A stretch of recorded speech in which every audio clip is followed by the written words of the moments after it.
Batman enters this interrogation believing he controls everything. Joker is locked inside a police station. His weapons are gone. Gordon is watching from behind the glass, and Batman is free to use methods no ordinary officer could use. But Batman has already lost. Because while Batman controls the room, Joker controls the conversation, and by the time Batman realizes this, Joker has transformed an interrogation into a psychological trap. At first, Christopher Nolan presents a familiar situation. The criminal sits alone in darkness while the police question him. Gordon appears to have authority, and Joker appears to be his prisoner, but the darkness is misleading. When Gordon leaves, the lights come on and reveal Batman standing directly behind Joker. It is an effective entrance because Batman's usual advantage is surprise. He turns darkness into a weapon and uses fear before the interrogation has even begun. Against most criminals, this would immediately establish control, but Joker barely reacts. That response reveals the first reason Batman cannot win. Joker does not fear the things that normally make Batman powerful. Batman's reputation means nothing to him. Physical intimidation means nothing to him. Even death offers Batman no leverage because Joker does not value his own safety in the same way an ordinary criminal would. Batman asks why Joker wants to kill him, but Joker rejects the entire premise. He does not want a Gotham without Batman. He needs Batman because their conflict gives his existence meaning.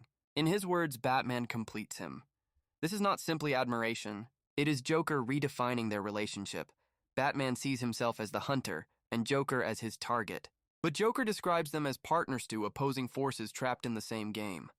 That idea unsettles Batman because it contains an uncomfortable truth. Both men operate outside the law. Both use theatrical identities. Both create fear, and both believe that ordinary rules are inadequate for Gotham.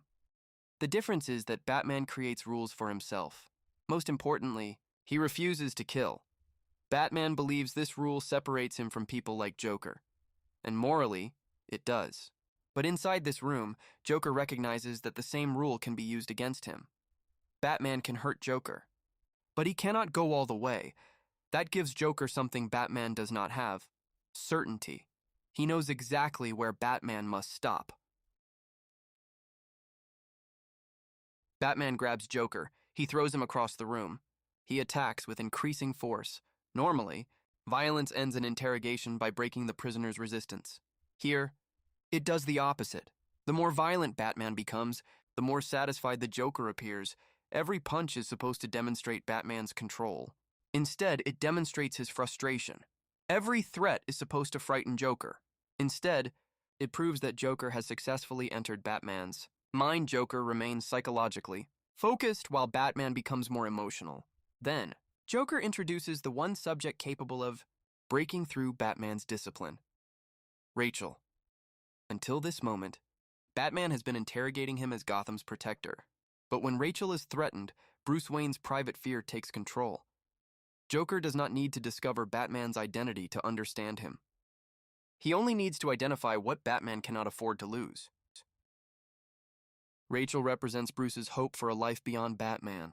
Harvey Dent represents Gotham's hope for a future that does not need Batman. By threatening them both, Joker attacks Bruce and Batman at the same time. This is why the location reveal is not merely information. It is the final stage of the interrogation. Batman believes he is forcing Joker to surrender an answer. In reality, Joker is presenting Batman with a choice, and either choice benefits him. If Batman saves Rachel, Gotham may lose Harvey Dent, its symbol of legitimate justice. If Batman saves Harvey, Bruce loses the person he loves. Joker has arranged the situation so that Batman cannot preserve both his personal hope and Gotham's hope. Even worse, he controls the information Batman must use. Batman has strength, speed, and an entire police department around him, but none of those advantages matter if Joker is the only person who knows where the victims are. That is the difference between physical power and informational power. Batman controls what happens inside the room, but Joker controls what happens outside it. By the time Batman left, he had secured 2 addresses. Technically, that seemed like a success, but an interrogation isn't won simply by receiving information. It's won by controlling how that information is delivered, understanding whether it's credible, and preventing the detainee from manipulating their responses. Batman achieved none of those things. Joker didn't escape Batman's interrogation. He uses it. That's why his laughter is so important. He didn't laugh because the pain was meaningless. He laughed because every blow confirmed that his plan was working. Initially, Batman entered the room with the intention of exposing Joker. Instead, Joker exposed Batman, his anger, his limitations, his attachment to Rachel, and his reliance on moral codes that the Joker believed he could break. While Batman controlled the room physically, Joker controlled it psychologically, and that's why Batman was already defeated before the interrogation ended. What do you think? Did Batman lose because he became emotional, or was Joker simply impossible to interrogate? See you in the next video.